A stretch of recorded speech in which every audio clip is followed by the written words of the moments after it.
Cuando me enteré que el salario mínimo incrementaría a 176 pesos diarios, lo que representa 5,280 pesos mensuales, la verdad es que de primera instancia me dio mucho gusto porque todos esos esfuerzos de desindexar el salario mínimo para amortiguar los efectos inflacionarios, pues podría tener ya sus frutos. Incluso a manera de sátira, si consideramos que la línea de pobreza anda alrededor de 3.800, yo decía que de la noche a la mañana 46 millones de pobres prácticamente estarían saliendo de la pobreza. Lógicamente lo decía en esos términos por la relación que existe justamente entre el salario mínimo y la línea de la pobreza. Pero cuando empecé a pensar en mi negocio, pues la verdad es que las cifras ya no eran tan satisfactorias y por eso les quiero mostrar este ejemplo. Eh, el 10% de las ventas de este negocio, en este ejemplo, lo representa la nómina, el 12% a la renta, el 40% a la materia prima y así otros gastos, de tal manera que la utilidad bruta es del 14% y sobre la utilidad, el impuesto sobre la renta, le queda en este negocio el 10% de utilidad. Algunos capitalistas o sociocapitalistas dirán que no es tan bueno ese porcentaje, pero bueno, pues es preferible ganar un poco y mantener algunas plazas laborales que simplemente no tener este negocio, ¿no? Alrededor de 5 millones de unidades económicas representan el 95% de las micro, pequeñas y medianas empresas, por lo cual este ejemplo podría ser muy similar al de muchas de estas unidades económicas y además cabe destacar que el 80% de la fuerza laboral en este país justamente está en las MIPIMES, no así en las grandes inversiones. Y entonces por eso es que no solamente la macroeconomía y el asunto de incrementar el salario mínimo para que haya mayor liquidez y entonces incrementen las ventas y entonces todos estemos felices y contentos, pues no es tan real si hacemos algunas sumas básicas de contabilidad como es un estado de resultados. Por ejemplo, si consideramos las mismas variables, dirían los economistas, a ceteris paribus, donde ninguna de las otras variables se modifica y excepto la nómina, con este incremento de un poco más del doble del salario mínimo, resulta que en este ejemplo las utilidades brutas disminuirían del 14% al 2%, menos los impuestos prácticamente quedarían en 1.71%. Bueno, pues mejor meto esa lana en el banco porque el banco te está dando en tasas de intereses 3%. Entonces, estos son los impactos reales que puede haber en una empresa al incrementar el salario mínimo. Y no es este un discurso capitalista o en contra del incremento del salario mínimo, simplemente es mostrar la realidad de un negocio que puede ser el de muchos negocios, de incluso casi el 90% de los negocios de las micro, pequeñas y medianas empresas en este país, donde los efectos del impacto en el salario mínimo puede tener otras consecuencias. Porque entonces aquí, ¿qué es lo que tendría que hacer este negocio?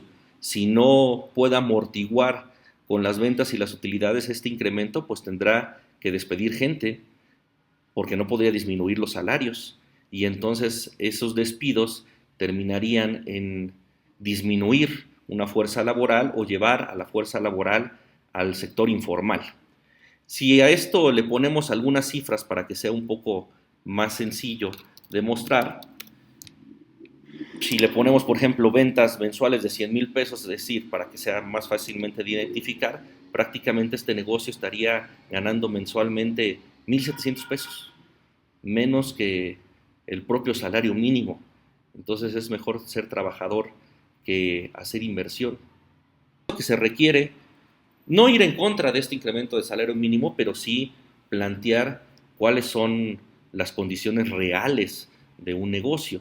Y por eso se requieren también propuestas adicionales que fortalezcan a las micro, pequeñas y medianas empresas en este país para que puedan soportar y que puedan amortiguar el incremento del salario mínimo como se está proponiendo. Yo pongo solamente 5, no son excluyentes, pero pongo 5 para no llevarme más tiempo en este video, y una puede ser justamente el subsidio al uso de energías renovables. ¿Para qué? Para poder disminuir el gasto justamente de la luz.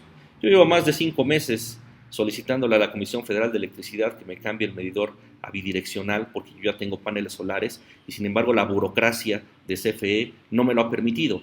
Si esto sigue ocurriendo, entonces de nada sirve poder invertir en energías renovables si no puedes disminuir el gasto en la energía eléctrica. Dos, que las compras a gobierno sean abiertas y disminuir justamente la corrupción, porque solamente un puñado de empresas a nivel nacional son quienes son beneficiarios justamente del gasto público. ¿Y por qué lo relaciono con el gasto público? Porque el correcto ejercicio del gasto público realmente sí genera mayor liquidez y esta liquidez puede ocasionar benéficamente que incrementen las ventas de las MIPYMES. Pero la otra parte también es la inhabilitación de los funcionarios públicos que no le paguen a las empresas. ¿Cuántos pasivos a proveedores existen en los municipios, en los estados y en el gobierno federal? Y esto deriva también en la quiebra de muchas empresas. Tres, no al subejercicio de gobierno, justamente en la relación del gasto público, si existe el dinero, si existe el presupuesto, el no estarlo ejerciendo, lo único que ocasiona es detener el crecimiento económico. Cuatro, financiamiento a tasas preferenciales. Para poder amortiguar justamente el impacto del incremento del salario mínimo se requiere mayor financiamiento a las MIPYMES, pero que no sean tan costosos porque en este país se le presta al que tiene dinero y al que no tiene dinero no se le presta. Y si se le presta es a tasas altísimas y lo cual ocasiona que el financiamiento no sea bueno justamente para la inversión. Por eso el financiamiento a tasas preferenciales, que puede operarse a través del INADEM con convenios de diferentes instituciones bancarias, incluso amortiguar o subsidiar el interés por parte del gobierno justamente para complementar y apoyar en estos impactos que puede tener el salario mínimo. Y cinco, derogar el impuesto sobre nómina que se cobran en los estados. Esto disminuiría un poco el gasto en los negocios y permitiría amortiguar de manera conjunta con estas propuestas y otras más el impacto del incremento del salario mínimo, que es bueno, pero también hay que ver las cuestiones internas de los negocios, la microeconomía, el estado de resultados simple, ventas, ingresos, menos gastos, cuál es la utilidad de los negocios. Y en estas circunstancias se encuentran más de 5 millones de unidades económicas que soportan el 80% de la fuerza laboral.